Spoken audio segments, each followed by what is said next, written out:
Welcome to Lynn Cullen Live, talk radio without the static. Email your questions and comments to lynn@pghcitypaper.com. And now your host, Lynn Cullen. Oh, yeah. Somewhere in here is a show. I know it. I'm not. Let's see. I'll just. Oh, that's not a show. That's the phone number. 412-200-5686. 412-200-5686.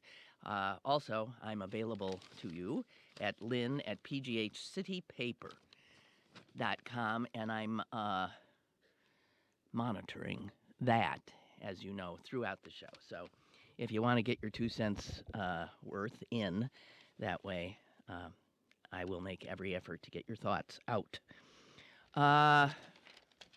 I have to tell you, my head's spinning with every new step of this unfolding Russia, Obama, surveillance, tweet, Nunez, blah, blah, blah, blah, blah.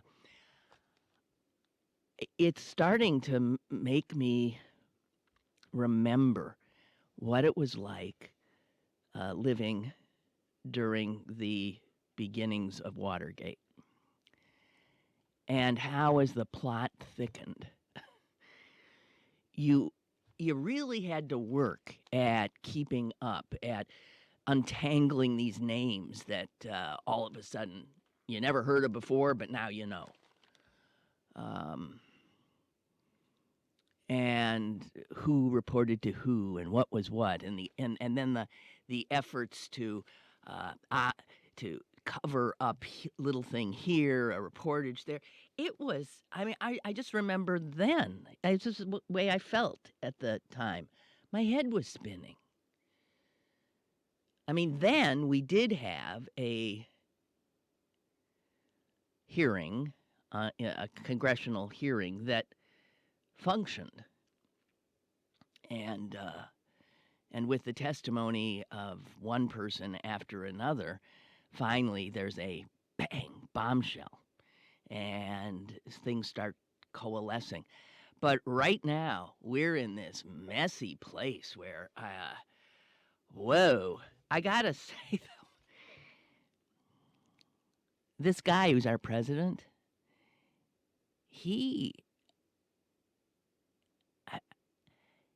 I don't think he's stupid. I think he's living proof that there's, not one kind of intelligence. He's classic in that respect, because his emotional intelligence, as we know, is near zero. He has zero intelligence in that regard. But also in terms of knowledge, he just seems woefully ignorant of so much, and his incuriosity and all. But for him to tweet this morning, I have it here somewhere. He tweeted this morning telling that Flynn, his former right-hand man, national security advisor, General Flynn, that General Flynn should demand immunity, which apparently his attorneys are asking for, and they have not been granted. And I'm thinking, how much of an idiot is this guy in the White House, the president, the putative president? Because if Flynn is being, why doesn't he understand that if Flynn is seeking immunity from prosecution, that he's going to have to give the people who grant him that immunity something in return, something nice and big, perhaps. Well, the only thing he's going to give them is nailing, maybe, Donald Trump or some other people in and around Donald Trump. Why would Trump call for him to get immunity when he doesn't even understand that that would potentially put him a little closer to a jail cell. What kind of an idiot is this man? So when you see the president tweeting that, I mean, I momentarily think, what? Huh? Like, I don't understand things. But I think I finally untangled it. He doesn't get what's happening to him, I don't think.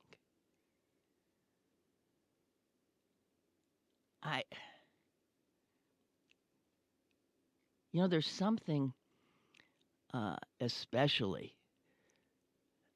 astonishing about somebody who doesn't know, who is ignorant,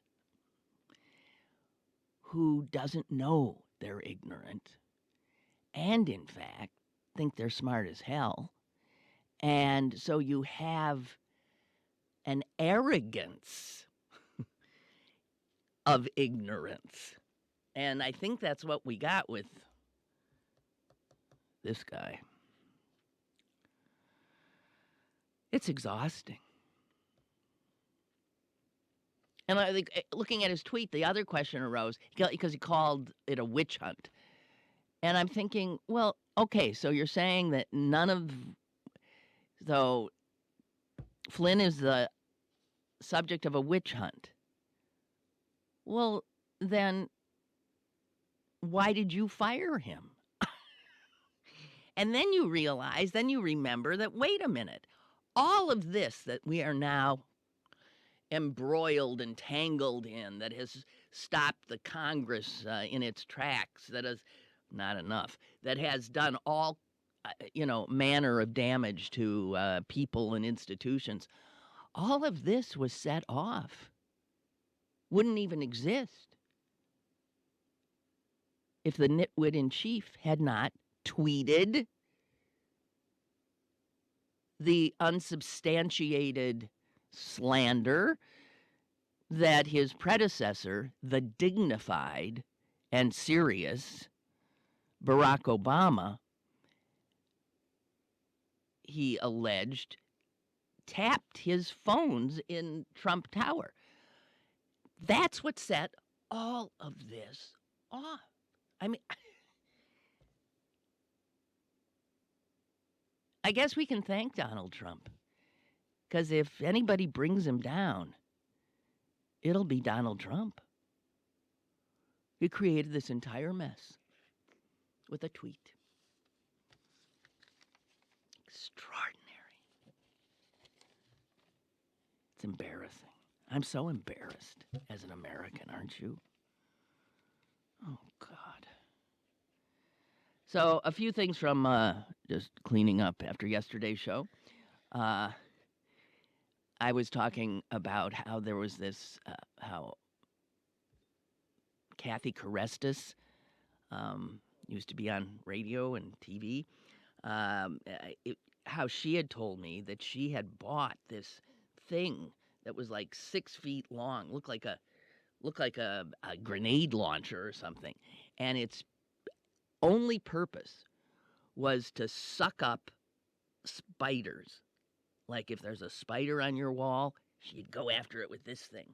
And the reason that you needed something that big and that removed from the object of your concern, namely the spider on the wall, is that it's for people who are just creeped out and scared of and by spiders. And they can't get close enough to actually do the spider in if they're attempting to. So you need this thing that's that far away. And one of you, Nancy, actually sent me a little. Nancy says, Lynn, it's a bug-zooka. I have one. So there we go. That's the second person, at least that I'm aware of, that actually purchased this huge grenade launcher to take out a spider. It's a bug-zooka. Good for you. Good for you, Nancy, and thank you for the information. Oh, boy. And then about my little rant about the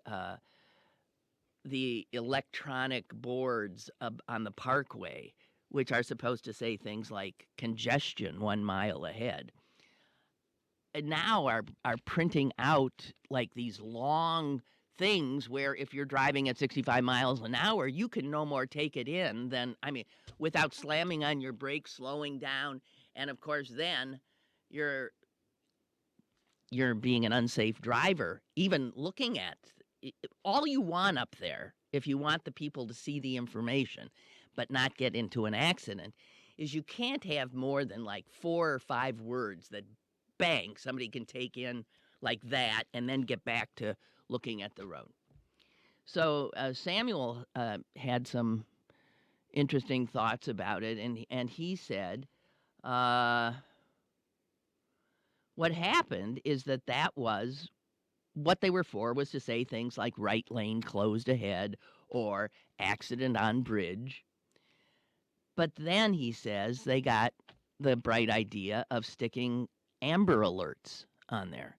And what I had seen yesterday was like an Amber Alert, only it would be something. An Amber Alert resulted in what I saw. It wasn't the Amber Alert. It was a watch out for this vehicle, missing person, believed in vehicle or something, and they gave the kind of vehicle and the license plate of the vehicle. There's no way you're taking that kind of information in at those speeds without becoming a danger to others. And so he said, the human brain can only input a limited amount of information given the time and speed with which they're going. And he says the people at the Department of Transportation should look into the science of this, and maybe they would learn that their misuse of these, what are wonderful signs, is burdensome and it's dangerous. Somewhere, he says, there are statistics about traffic flow, and I reckon that it's a reasonable estimate that far more than 2,000 drivers were probably distracted by the sign that I saw yesterday. And this is insane. So this is the Pennsylvania Department of Transportation putting people at risk by their misuse of their own signs. And I without a doubt, agree. That's so much nicer to talk about than Donald Trump. But there he is. Let's do some obits. That's better than Trump, too. Murder, death, anything. I mean, it's all better than dealing with Donald Trump. Because everything else I have here, yep, it's one horror after another. Also, I mentioned earlier that all of this hoopla and investigations and all this stuff that's going on now that has transfixed our media, I said is, getting Congress to the point where they're not able to do much of anything but that. And then I sort of backed up a little bit because Congress is still doing stuff. And it just isn't getting reported like it should, because the media is, as so often happens, just transfixed on this potentially much bigger story, namely that the President of the United States colluded with the Russians. And if anybody thinks that isn't a big story, well, they're in the same general intelligence level as the president. Yes, I have 2 obits today. God bless the obituaries. The first is an actress who had never been an actress before she appeared in the movie in which we all saw her. At least I hope you saw her, because it's I think one of the greatest little movies ever. And the movie is What's Eating Gilbert Grape. Now, that title is so bizarre, isn't it? What's Eating Gilbert Grape? Wonderful, wonderful movie. Starring a young Johnny Depp, a young Leonardo DiCaprio, both of whom are just amazing in it. And they play brothers of a mother who is morbidly obese to the point that she cannot even move. She's just there on her bed. Well, in order to get an actress to play the part, there weren't any actresses that weighed 500 pounds, which is what this woman weighed. I'm amazed that she lived as long as she did, because the obituary is for the woman who played Gilbert Grape's mom, and her name is Darlene Cates. And with all that weight on her, she lived to be 69, which I think is pretty amazing. What happened is she had been on the Sally Jessy Raphael. Remember her? Have I told you my Sally Jessy stories? Got some great Sally Jessy stories. I've been in her home. I've slept in her home. I went to the mall with her and her hubby, and I spent a bit of a weekend in her company, and I'm still recovering. I mean, whoa. So she was on, Darlene Cates was on Sally Jessy Raphael's show, but the show that Raphael was doing was about living, weighing 500 pounds or something. How they got her there, I can't even imagine. And the screenwriter for this movie that they were putting together happened to see it. And he thought, wow, that's my mom. That's the mother. And then she proved to be really wonderful. Really believable, wonderful actress, and got a lot of praise. I mean, as the movie did too. So she's gone. Darlene Cates. If you've never seen that movie, please, it's just wonderful. Telling you. Wonderful. All right, our other obit. If you guys want to talk about Trump, talk amongst yourselves, because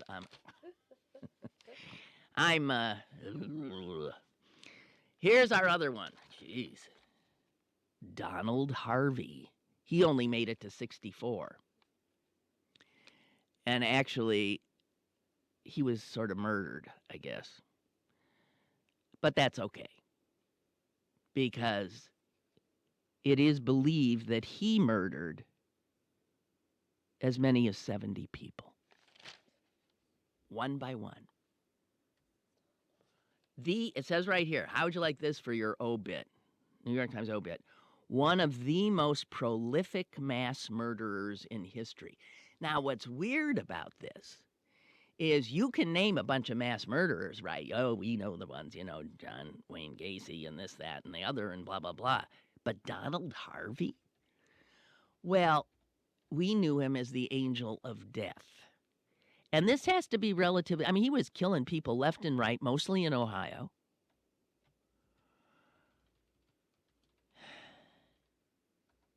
He was a nurse. I'm not sure if he was a nurse. He worked in the hospital. And what he did is kill poor, vulnerable human beings that were under his care. He killed some with cyanide. He killed others with rat poison. Sometimes petroleum distillate. Every once in a while, he'd throw in some arsenic. Sometimes, if supplies were low, he just put a pillow over their heads and suffocated them, or turned off their oxygen tanks, or whatever. I mean, he had a lot of different ways of killing people. Actually, at this one hospital he was at in, I think it was Toledo, he um, he got his nickname, and that's before he was ever prosecuted with anything. He got nicknames like Angel of Death or Kiss of Death from his coworkers at the hospital because they joked about the number of people that he tended to who turned up dead. And he joked along with them. So if you were somebody who, was on his floor, your odds of getting killed were huge. And this went on for a long time that everybody was joking. But because the people he killed were very old or in not good shape at all, it didn't, these healthcare providers were amused instead of curious about the coincidence. He'd even go so far as to say, this came up at his trial, that he'd say to a coworker, quote, "I got another one today," and everybody laughed. Can you imagine?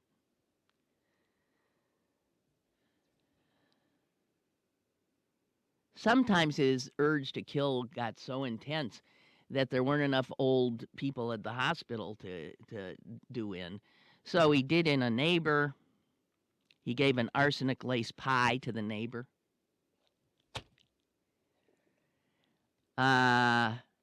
He killed his roommate's father. And he killed somebody who was a friend of his. He claimed to have killed. He's the one who came up with roughly 70 people. He was charged and convicted, however, of just killing 37.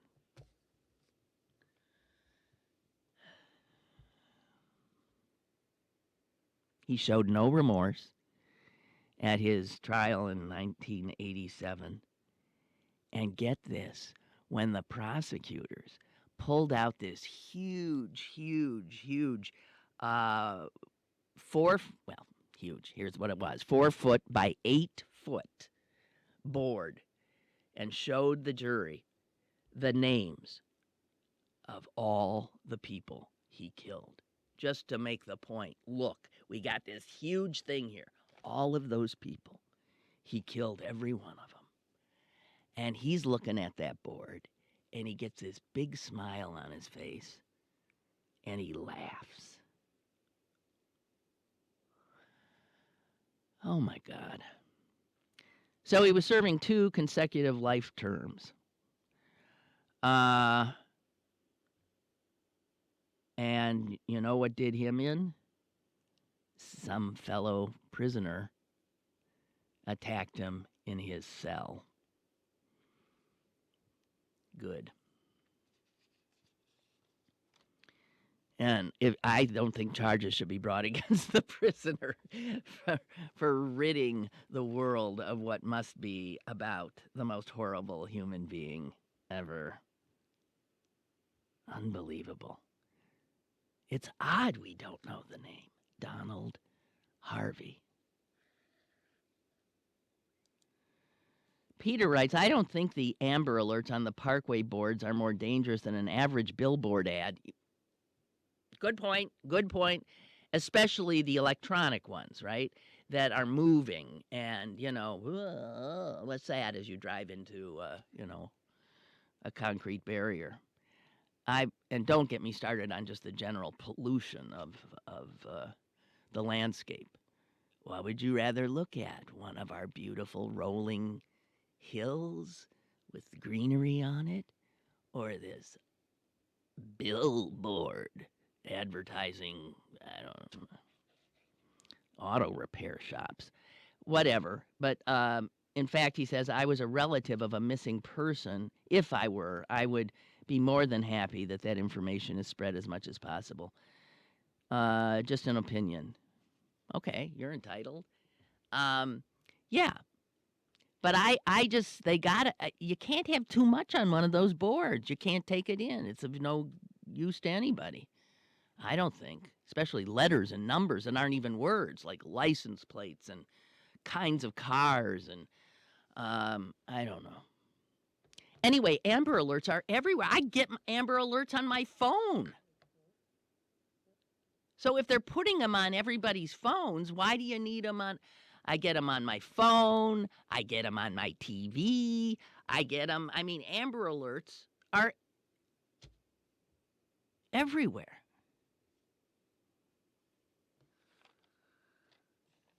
Okay. Fair warning. I'm out of all the non-Trump stuff. So, here we go. Glug, glug, glug. I need one more glug. Okay.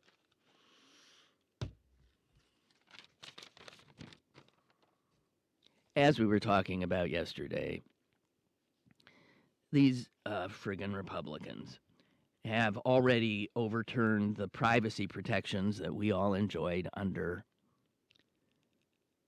our last president. Barack! Barack! Where are you? God dang it. You know, the privacy internet things that they've wiped out. So that now we're all under, we've been told, we've been warned, that every time you're on your computer, Celine right now is on her phone, her smartphone. I'm here. You're on the computer right now, and you're on some electronic device. All of the information now is for sale as to what you watch, what you listen to, what you look for, also your personal data. It's all for sale. Because Republicans believe that everything should be for sale, especially for sale by huge, huge corporations like Comcast and Verizon, because heaven knows they're really struggling to make ends meet. So you got to give them an opportunity to make a little bit more. And as we were talking yesterday, I don't know, I think one of you brought up that if they've done this, the next thing they're going to undo is net neutrality. And that's it. That's exactly what they're going to do. Headline, New York Times today, next in president's sights, net neutrality regulations. And we've already, I think, talked about the fact that net neutrality means that Comcast and Verizon and these other guys cannot divide access into the haves and have-nots. In other words, they can't speed up things to some sites or really slow down, so that if Verizon wants you to watch movies on their streaming service, they can make their streaming service just go bang, it's up like that. Wow. And downloaded like poof. And Netflix, they can make Netflix like take 5 hours to like download. I'm just making numbers up there. But that's what it's about. And anyone with a brain understands that you have to have net neutrality if you want to protect our equal access to the content on the internet, which is where most people like get everything now. So tell me this. If the internet and these companies that provide us with access, if everything, we pay our bills, by the way, all that's for sale now, I guess. We pay our bills on the internet, we look for information on the internet, we do everything, most of us, on the internet, and what that means is that the internet is essentially, it's like a utility. It shouldn't be This is like a public offering. Which is why it should be regulated so that the AT&Ts of the world and the Comcasts of the world cannot mess with it for their gain. It is something that is a necessity to our lives now. Every bit as much as electricity, right? Water, all the other utilities. And they're arguing, no, we're not. We're not a utility. We're just entrepreneurial. We're just a business. Got lucky. No, you're a friggin' utility. But guess what? Trump put on the FCC as chair now a guy, oh dear, who is against net neutrality and who used to be a lawyer for Verizon. So it's another wolf in the henhouse. He puts in charge of the FCC a guy whose interests have always been and continue to be with the very companies that he's supposed to be watchdogging and regulating. There'd be no reason for an FCC if there were no regulations to be made necessary. So he's already indicated, the head of the SEC, that he intends to roll back or just knock off a lot, if not most, of the consumer protection regulations that were put in place during the Obama administration. So just let that sink in. These Republicans are undoing everything that was designed with us in mind, with our protection, with our access, with us in mind, because that's what Democrats tend to do when they have power. Republicans come in and screw the people. They don't give one damn about the people. And they're just so blatant about it. Incredible. So, get ready for that. It says here in the article that the net neutrality thing is going to be a tougher thing for them to do than the selling all our information, freeing the companies up to sell our information. And here's just a snippet from the Environmental Protection Agency, now in the hands of a climate change denier and a friend of every polluter in the country, Scott Pruitt. And the scientists in his agency, the EPA, have recommended that one of the most widely used insecticides be banned because they say it is harming farm workers, it is conceivably polluting all manner of things, and potentially doing harm to children. That's the science behind this chemical. And Scott Pruitt has said, I don't believe him.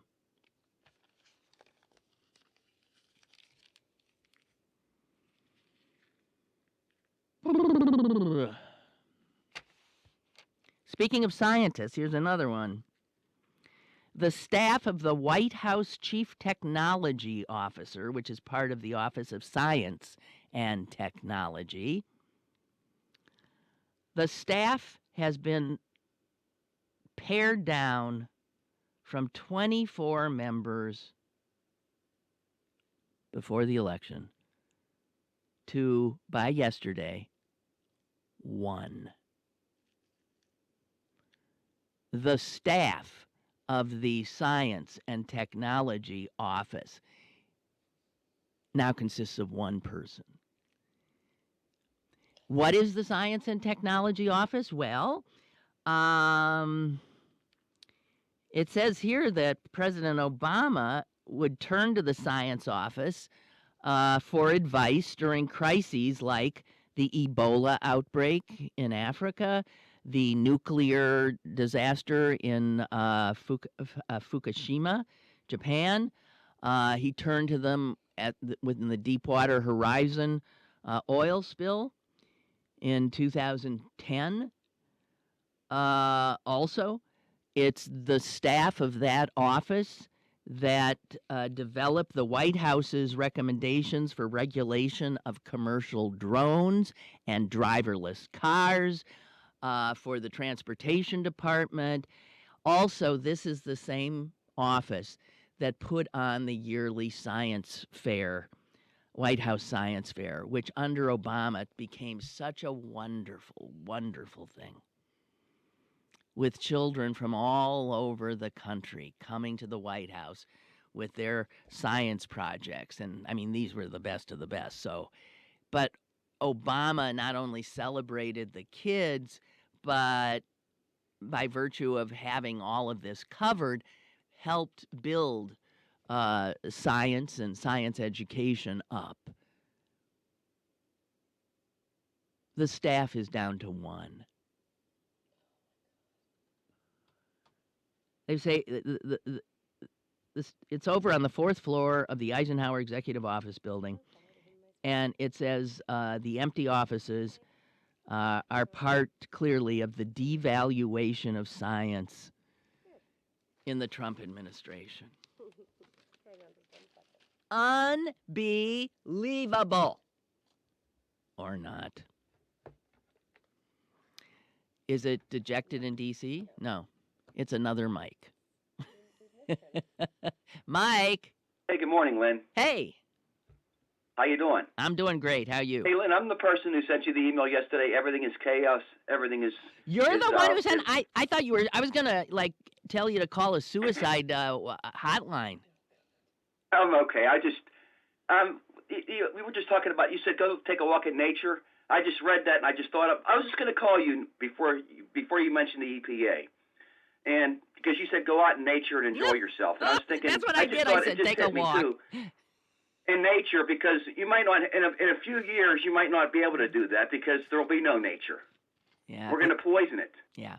I mean, when I was a little boy, I was always involved. I always loved the environment and nature. In fact, I'm an entrepreneur right now, but I tried to start a little company when I was like 10 years old. And the name of the company was SPT, Stop Pollution Today. Aww. And I realized, 45 years ago, that you got to take care of nature, or it's the blowback.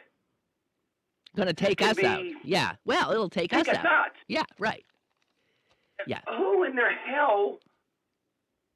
I can't understand. Environmentally wise, I can't understand this.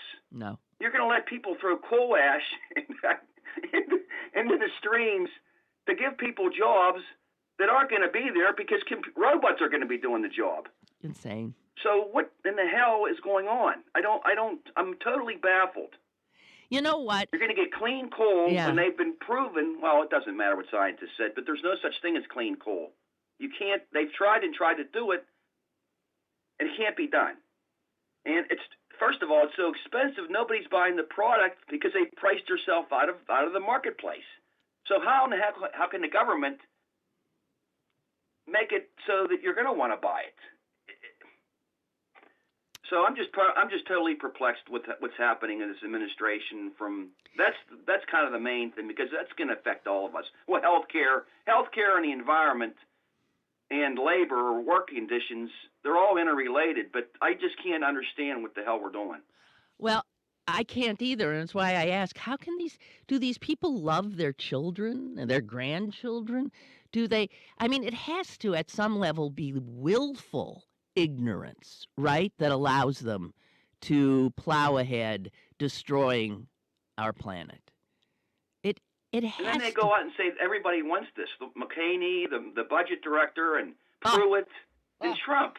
They act like we all want this. All the Americans are clamoring for pollution. Not true. And you know what? We remember. Listen, in this city, do you remember before there were regulations that protected the environment? Do you remember what this city used to be like? Yes, I do. All right. The rivers in the 70s were 60s and 70s were horrendous. The air, the soot. I mean, that's what happens when you let industry. Smoke on the water was a Cuyahoga River in Ohio caught on fire. I know. Because the chemical companies were throwing so much pollution on the water that the water caught on fire. And that song from Deep Purple, "Smoke on the Water." Because and they feel like people woke up to the fact that hey, rivers aren't supposed to be on fire. Isn't that unbelievable? And these people would take us right back there. Exactly. I mean, they talk about China. Well, in certain parts of China, it is uninhabitable. Almost uninhabitable. They have to wear gas masks to go around the city. But they realize that, hey, we're going to make changes. They're the number one country going to solar and going to renewables, planting trees and buildings, because they understand, hey, we did screw up.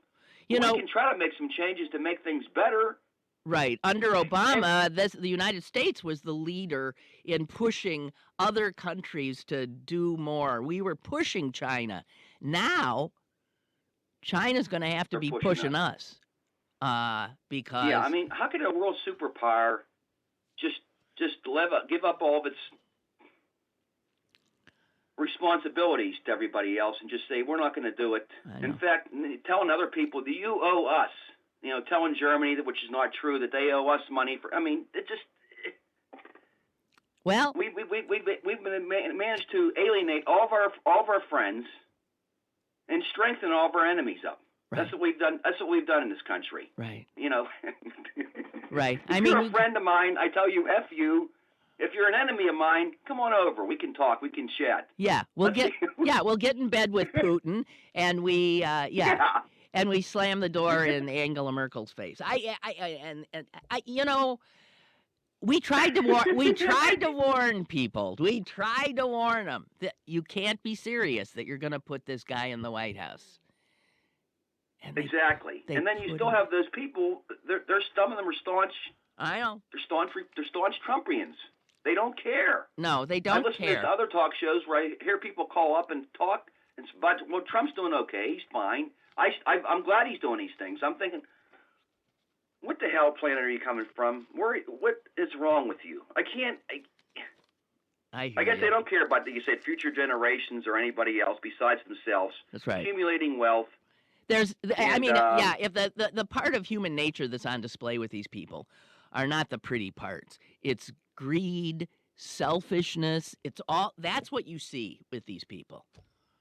And willfully. Well, the evangelical Christians know what's best for us. And they voted. Most of them voted for that. That was the right. That's the right wing Trumpians, because they love. They love us. They love our neighbor. They love your neighbors as yourself, and they love God above everybody, Lynn. So just think about that. All right, I will. And hang in there. Thanks, Lynn. Hang Talk in to there. you. Okay. Bye. Man, I saw his email yesterday evening. And I swear it was like a suicide note. He was so depressed. I said, take a walk in nature. Take a deep... Please. Oh, God. Just getting back to the emails here. Milton. Lynn, so I'm thinking that this whole internet privacy repeal that the Republicans passed, while vile, is that what you meant to say? While vile, a direct violation of one's right to privacy, is ultimately going to be just another way in which cable companies and other ISPs can get into our pockets. Yeah, that's right. I suspect that once the repeal becomes legal, ISPs will offer customers the option of keeping their browsing history private for a fee. Oh, dear. Like back when you had to pay $2 extra a month on your phone bill to keep your phone number private. I used to do that. What's ridiculous is that not one Democrat voted to repeal Obama's internet privacy legislation. No, and not one Republican. It was total party line vote. Once again, the Republican Party pimps America. And once again, Republican voters have no idea they are being pimped. So now you'll pay for what until now was free. Yeah, commodification. What can we, everything they look at, especially you, just looks like walking money to them. How do we sell you? I remember trying to explain to audiences that the product of television, the product that was being sold on television were not the ads they saw. The product that made money for television was them, you, the audience. That's what ratings are, right? How many people am I attracting? So you are the product. People never understand that.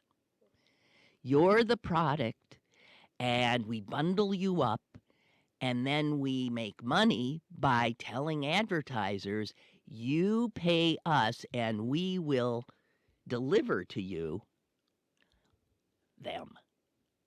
Okay? That's the product television is selling. You.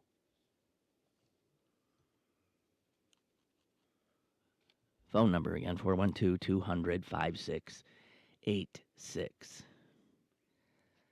Josh writes, good morning, Lynn. Was there a campaign back in the 60s focused on minimizing the amount of billboards? Yep. I believe, wasn't that Lady Bird Johnson's thing? She was for beautification of our highways, and that meant, everything from planting wildflowers to, getting rid of billboards. Maybe during the LBJ Great Society era. Yeah, well, because I'm sorry, I didn't see that you said that. Stop obstructing the scenery, beautify America type of thing. It was Lady Bird. That was her thing, her big thing.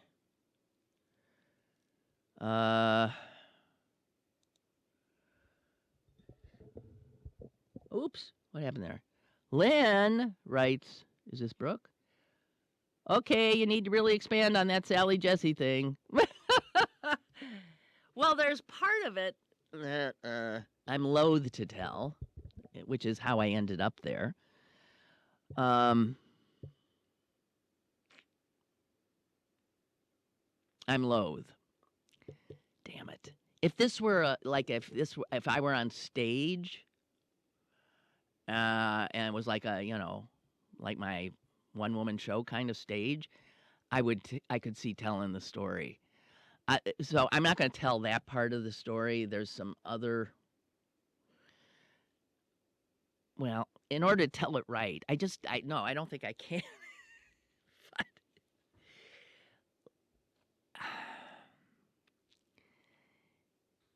It was bizarre.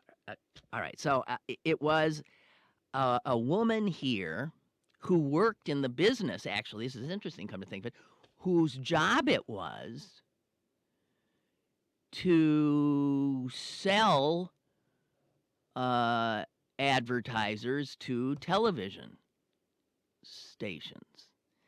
And I got to know that woman by virtue of the fact that she, every once in a while, would proffer tickets that she would get from her clients to those of us in the business. And that was all a part of, currying favor with certain people. That was part of her job, I guess. And what the hell? I'm like a politician on the take. She offered me tickets to the Stones concert, and they were great seats. I said, well, sure. Turns out, though, I had to go with her. I didn't even know the woman, but I went with her.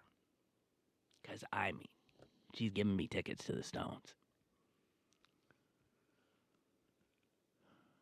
And she did a lot of similar stuff with other women in the business.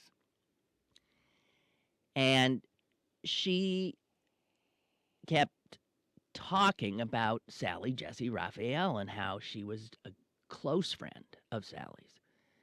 And eventually she said, you two have got to meet each other because, my God, I mean, you know, you do what she does, and you guys would just be incredible together. I'd love it if you would meet her. And I said, man, I don't care, whatever. And eventually she arranged a weekend trip. And she was already there. I flew somewhere and then took a train to Westchester from New York City and to Sally Jessy's house for the weekend. Now, I'm not going to get into some of the stuff. Okay, I'll truncated version. Sally was less than welcoming. Let's just put it that way. Less than welcoming. Her husband, this strange little guy, sort of bald on top, but his hair pulled back in a ponytail. And anyway, it came time to go to bed, right? And I said, so, where am I sleeping? And I'm shown a room with this tiny little, what's after a twin? It's a full-size bed, not a queen. It's full-size bed. And I said, oh, how nice. Thank you. But then it turned out that's also the bed that was being offered to the woman who gave me the Rolling Stone tickets. We'd been put in the same bed. And I said, I said to the woman, not to Sally Jessy Raphael, I said, there's not another fucking bedroom. She said, no, I don't believe so. And that's when I started putting it all together. It took me so long. I thought, this bitch arranged this whole thing to get in bed with me. I later found out, by the way, she did do that to a few other TV personalities you might in fact know. I am so pissed. I can't even begin. I went back down. I said, essentially, fuck you. And I went back downstairs, ended up staying up till like 2 or 3 in the morning with Sally Jessy's son, who was this sullen teenager. He didn't know who I was. I didn't give a damn. I just watched TV with him, fuming. And then eventually I got so tired, I went up to the bed. And I got in, and she was there. And I remember I got in, and I drew. It's something like I remember my brother and I ending up in a bed together once, and the same thing happening. I drew a line. I said, you see this line? Don't you cross it. And I had a fitful evening's, very little sleep. I woke up early and got the hell out of the bed. The whole house was still asleep. I wandered outside. And it was beautiful outside. I mean, this house was in the middle of, like a forest. There was just trees all around. There was this huge deck with all this furniture that was made out of twigs. I mean, it was bizarre stuff, but twiggy and things like that. And I was plotting my escape. And I sat in one of the twig chairs. And it broke apart. Wait, I I sat down and ended up on the ground with my legs stuck up in the air. I was literally encircled by this, by something. I'm not describing this right. Imagine a bug on its back, because that's where I was. I was in her back friggin' yard, and my butt was on the ground. My legs and arms were up, and I was encircled by, I guess, where the seat had. I couldn't get out. I couldn't move. I thought, I cannot fucking believe this. I'm about to, I mean, humiliation.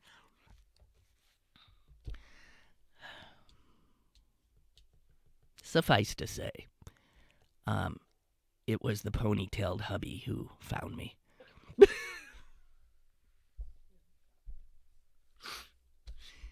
And extracted me. I left later that day. I did not. I left. I got the hell out of there. And the only thing I could think later, I really tried to figure this out, was she obviously, this creepy woman, she was obviously fixated on women in television. And her job put her into a position where she could meet them and befriend them, and whoa. And so I don't know what the thing is with her and Sally Jessy. I really don't, because they really were tight. And then I was thinking, do you think I was brought there to make Sally Jessy Raphael jealous? Maybe. I don't know. And to this day, I don't know.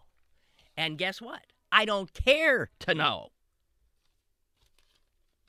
There are other little tidbits I'm going to keep to myself. Un-effing believable. Okay, so you forced it out of me. An abbreviated, truncated version of my weekend at Sally Jessy Raphael's. Oh. Well, that got us off Trump. Thank you, actually.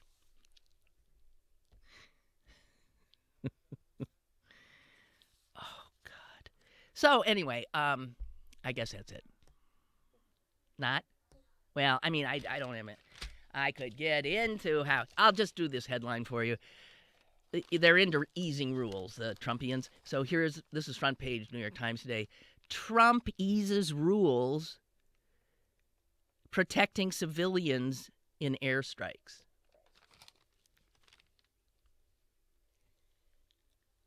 And by the way, since he's taken office, the United States of America has killed more civilians since Trump came in oops, mistake here, mistake there.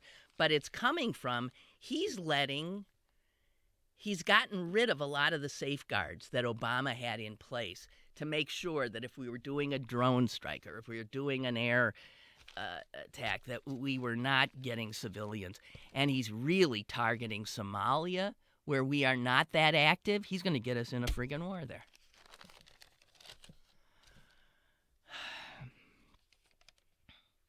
It just says here, the new directive for Somalia is another example of how the American military is accelerating the ways it carries out combat missions under the Trump administration, reducing constraints on the use of force imposed by the Obama administration.